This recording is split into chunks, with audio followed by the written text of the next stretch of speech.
आप सभी को हमारा हार्दिक नमस्कार। मैं एक छोटी सी कहानी जो जीवंत है, मेरी कोशिश रहती है कि जो भी कहानी है वह अपने जीवन में उतरी हुई ही वो कहानियाँ हों। तो इस कहानी का शीर्षक है निष्प्रियता। कहते हैं कि सभी दुखों के मूलों में आसक्ति है और अपेक्षाएं भी। जब हम अपने भीतर अपेक्षाएं पाल लेते हैं तो भगवान बुद्ध के अनुसार कि अपेक्षाएं मृत्यु का कारण है और ये जीते जी मृत्यु बन जाती हैं जब हम किन्हीं से अपेक्षाएं पाल लेते हैं, चाहे वो बच्चों के प्रति हमने पाला हो या बच्चे अपने बड़ों से पाले हुए हों। क्योंकि हमको ऐसा लगता है कि जैसा हमने किया है वैसा ही सामने वाला भी करे। आज मैंने किया है तो कल वह भी करेगा। तो इस तरह की जो अपेक्षाएं होती हैं उन्हें ममता कहते हैं, मोह कहते हैं। और इसी दायरे में एक दिन इंसान फंस जाता है और जब यह मोह टूटता है तो इंसान खुद में ही टूट जाता है। लेकिन मेरे हिसाब से बच्चे निष्क्रिय होते हैं अपने खिलौनों के प्रति भी। जैसे अभी एक चाहिए फिर दूसरा, और अगर आप दूसरा दिखाएं तो तीसरा। माने उनको आप देते जाइए, उन्हें कोई फर्क नहीं पड़ता, वो उठा उठा के उसे फेंकते भी जाते हैं। ये मैंने महसूस किया है। और पेट भरा हो तो वे अपने पालने में भी मगन, हाथ पांव मारते रहते हैं। आपकी हर बात से, आपकी हर संवेदना से दूर वे अपनी ही दुनिया में मस्त रहते हैं। वही तो सच्चा आनंद है डिटैचमेंट का। प्रेम तो उनमें भी बहुत होता है, लेकिन मासूमियत से भरपूर और स्वार्थ रहित। मुझे बड़े होने पर यह समझ में बात आ गई थी कि मुझ में डिटैचमेंट की भावना जो है ना वो आम बच्चों से ज़्यादा थी। जिससे मन मिल जाए उसके साथ रम जाए, जहाँ कोई दूर होना चाहे उससे पहले ही मैं छिटक कर किनारे हो जाती। किसी की चालाकी भी अगर पकड़ में आ जाती तब भी मैं उससे कुछ नहीं जताती थी, अपना तार चुपके से काट देती थी। सच कहूँ तो लंबे लंबे भाषण दे सकती थी, खेल कूद में अव्वल आ जाती थी, मगर बात उन्हीं से ही हो पाती थी जो मुझे समझने की कोशिश करते थे। हर किसी के लिए मेरी परिभाषा ही अलग अलग थी। तभी तो आगे चलकर मेरी एक मित्र ने मुझसे कहा था कि तुमको समझना वैसे ही जटिल है मेरे लिए जैसे कि फिजिक्स के न्यूमेरिकल्स। तब मैं खिलखिलाकर हंस पड़ी थी। जब किसी के भी तार मुझसे टूट जाते थे ना, चाहे या अनचाहे, तब दुख होता था। लेकिन कबीरदास जी की सुंदर वाणी याद आ जाती थी कि जिन जोड़ी तिन तोड़ी रे भैया। यह हकीकत है। तो मैं बात कर रही थी बचपन और निष्प्रियता की। मैं जब छोटी सी थी तो किसी ने मेरा हाथ देखकर माँ से कहा था कि इसकी तो गंगा गए तो गंगादास और जमुना गए तो जमुना दास वाली स्थिति है। जो स्थिति सामने आ जाएगी वह उसमें स्वयं को ढाल लेगी, पीठ पीछे की इसको कोई चिंता नहीं रहेगी। यही इसका मूल स्वभाव है, यानी डिटैचमेंट।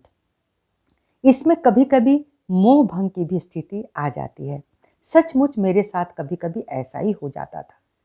पिता मुझे अच्छी तरह समझ गए थे। बात तब की है जब मैं कक्षा 10 में थी। स्कूल से एक टीम बनारस जा रही थी। टीम का संचालन मेरे हाथों में ही था। मैं सीनियर थी और मैं भी एक डिबेट में हिस्सा ले रही थी। अपने शहर के स्कूलों में विजेता घोषित हुई थी और यह अब रीजनल कंपटीशन था।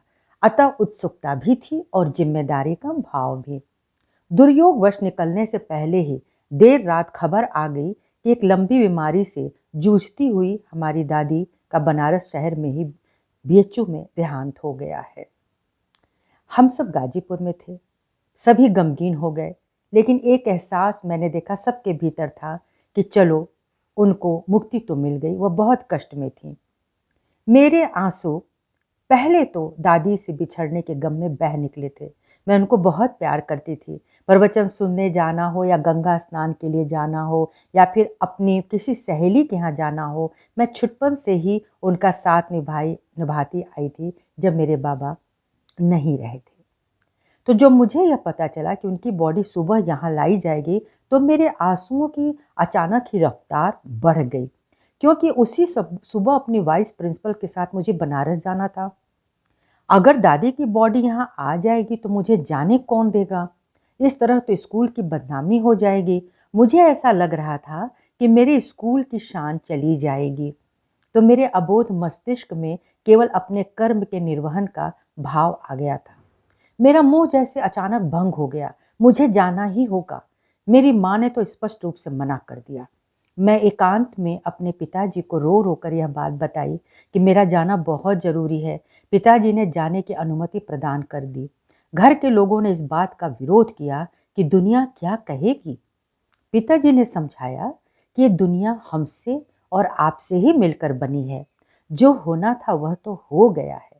हम लोग बाकी कार्य करने के लिए हैं ही। इस बच्चे के उत्साह को क्यों कुचलें? ऐसा नहीं है कि उसको अपनी दादी के जाने का दुख नहीं है, लेकिन कभी कभी कर्तव्य को भावनाओं से ऊपर रखना पड़ता है। उसके भीतर अपने स्कूल को जिताने का लक्ष्य है। ऐन वक्त पर मना करने से गड़बड़ हो जाएगी। शाम तक वापसी हो ही जाएगी उसकी। फिर किसने क्या सोचा, मुझे इससे कोई सरोकार ही नहीं था। मेरे लक्ष्य ने उसे निस्पृह बना दिया था, मोह से दूर खड़ा कर दिया था।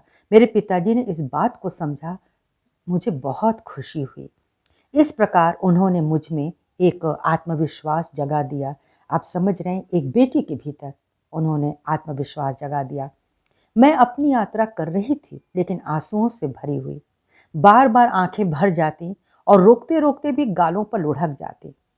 मेरी वरिष्ठ शिक्षिका ने मुझसे कारण जानना चाहा। मेरे बताने पर उनके मुख से निकल पड़ा, ओह। थोड़ी देर बाद उन्होंने मेरे कंधे थपथपाए। तुम बहुत हिम्मती हो बेटा, और तुम्हारे पिताजी भी निश्चित ही बहुत बहादुर और दूरदर्शी हैं। मैं बेहद कद्र कर रही हूं उनकी। लौटते समय मैं तुम्हारे घर चलूंगी, दादी को श्रद्धांजलि भी दूंगी और तुम्हारे पिताजी को धन्यवाद भी कहूंगी, क्योंकि अपने गम को पीछे रखकर उन्होंने स्कूल की मर्यादा का मान रख लिया है। साथ ही अपनी बेटी के विकास को भी आगे रखा है। सचमुच धन्य है वे। शाम तक हम सब वापस लौट आए थे। सब कुछ ठीक रहा। यह घटना मुझे फिर कभी भूलती नहीं है। सब कुछ करना है हम सभी को, कर्तव्य भाव सबसे ऊपर रखकर, मोह के छोटे दायरे से दूर, और शायद यही निष्प्रियता है। आप सभी को यह कहानी सुनने के लिए मेरा बहुत बहुत धन्यवाद। और अगर अच्छा लगा हो तो कृपया कमेंट करें, क्योंकि आप सबके साथ भी ऐसी घटनाएं ज़रूर अपने जीवन में कभी न कभी घटी होंगी, जब आप मोह के दायरे से दूर कहीं अपने कर्म क्षेत्र में खड़े होंगे। सबको मेरा अभिवादन।